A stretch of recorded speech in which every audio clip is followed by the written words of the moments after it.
يسبح لله ما في السماوات وما في الأرض الملك القدوس العزيز الحكيم. هو الذي بعث في الأميين رسولا منهم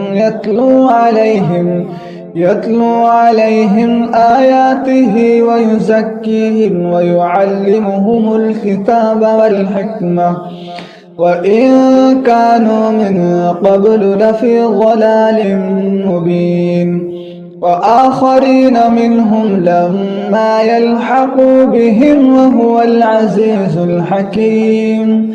ذلك فضل الله يؤتيه من يشاء والله ذو الفضل العظيم. مثل الذين حملوا التوراة ثم لم يحملوها كمثل الحمار يحمل أسفارا. بئس مثل القوم الذين كذبوا بآيات الله والله لا يهدي القوم الظالمين.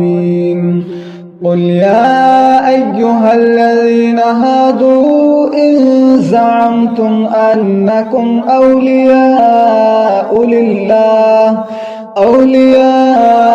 لله من دون الناس فتمنوا الموت إن كنتم صادقين ولا يتمنونه أبدا بما قدمت أيديهم والله عليم بالظالمين.